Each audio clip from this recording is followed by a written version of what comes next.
Welcome to another Business Spotlight, where we share insights, reflections, and pearls of wisdom from local business owners. My name is Kerry James. I'm a business coach and facilitator. And this afternoon, I'm delighted to welcome Mr. Rob Birley, Director of Cornerstone Resources HR Consultancy. Good afternoon and welcome to Business Spotlight, Rob. Good afternoon. Very happy to be here. Very good. So, Cornerstone. There's a bit of a clue in the full title, but please give a bit of history. How long have you been in business and what areas do you specialise in, please, Rob? Yeah, sure. So we founded in January 2018. So we're now coming up for 6 years, which has flown by. We provide fully outsourced HR services for small businesses and not-for-profits. And we also do one-off HR interventions. So unfortunately, this year we've done a lot of grievances and redundancies for ad hoc clients. Okay.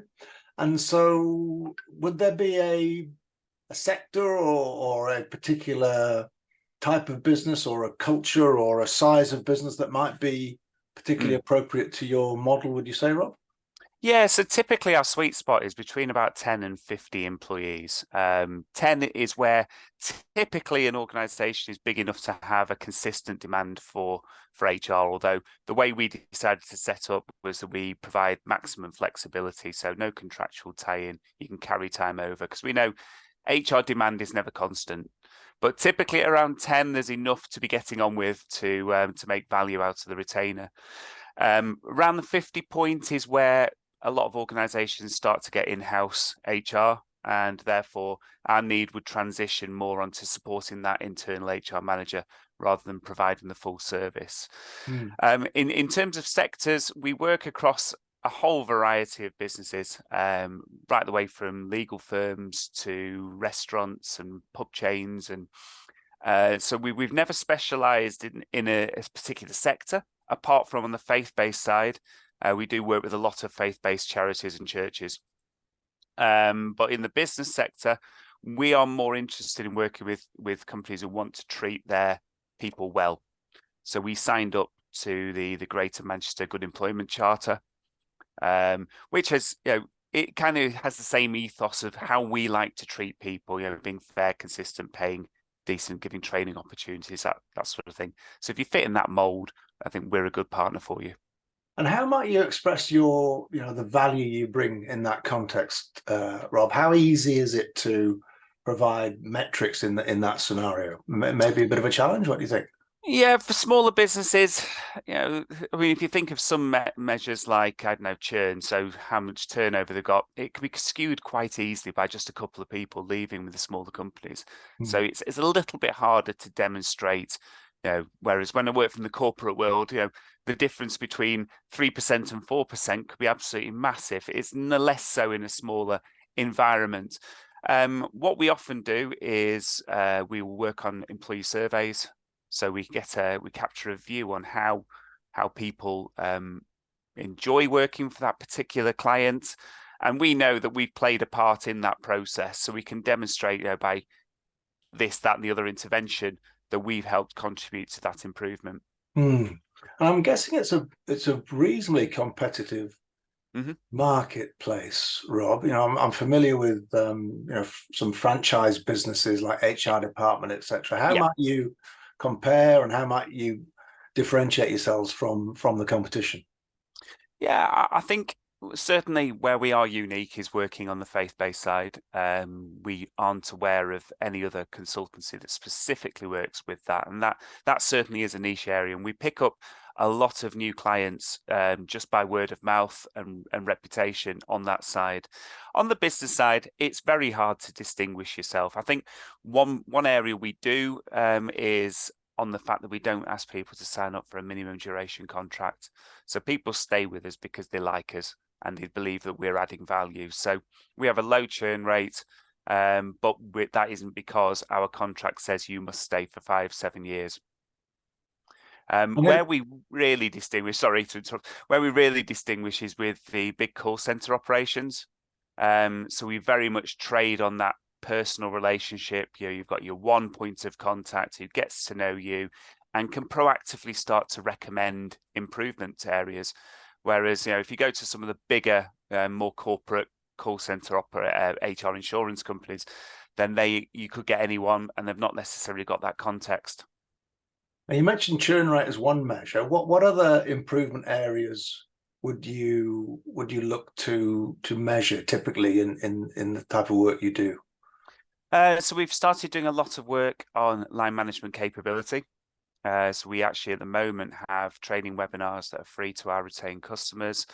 And it's going through the life cycle of how you would deal with an employee in certain situations. So whether that's how to have an effective one-to-one, setting objectives, or whether it's dealing with some more difficult conversations, where we really I think is starting to add value now is helping managers to be better managers. And therefore, we can see then the difference in how people react to them, how they stay with the company rather than move on. And I think that's an area where we can really add a significant value. So you mentioned you started the company in 2018. Clearly, it's been a turbulent time since then. You're not wrong. For many reasons, and I'm sure a lot of the trends and dynamics have affected your business. I'm guessing hybrid working might be up there amongst the more relevant trends and dynamics, but clearly there was plenty of other changes, whether it's digital transformation or inflation rates or interest rates and all the rest of it. How have all those things affected your industry and your business, and which of the factors have been most influential, do you think, Rob? Yeah, well, obviously COVID was a massive shock to the entire UK employment market. What it did do is it brought forward some positive trends as well as some of the negative stuff. Hybrid working has become embedded in pretty much all of our customers, apart from obviously things like care homes and hospitality, where it's a physically on-site job. And I think that's really helped provide a good balance. So lots of our customers, they kind of flitted from one to the other. So pre-COVID, they were very much 5 days in the office. COVID obviously meant entirely remote, and the founder level, we found the sweet spot of 3 days in the office and 2 at home for full timers, and something equivalent for part-time employees. And I think that's worked really well, especially where they're drawing them into a city centre. Less commuting time. We're seeing less issues with stress or anxiety related absences.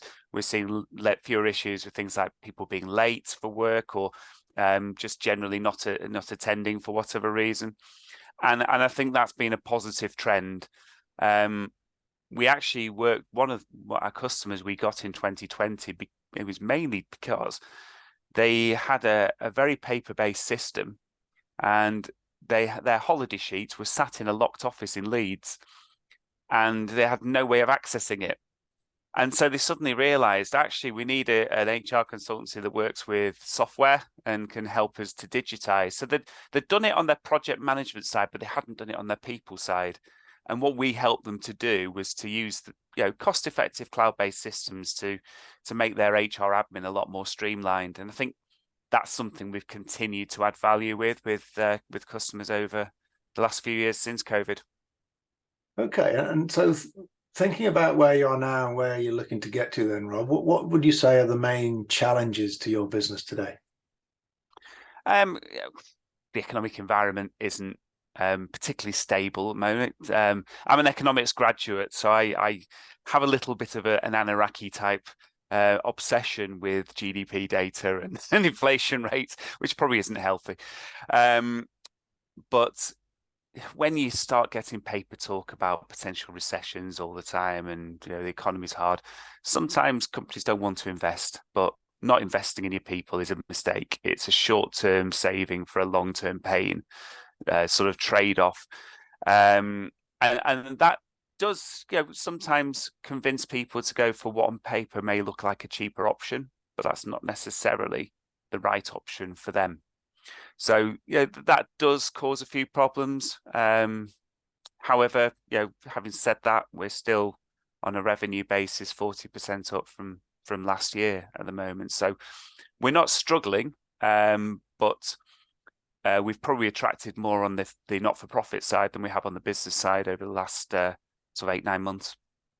Okay, and is that something you'd like to rebalance or change as you move forward?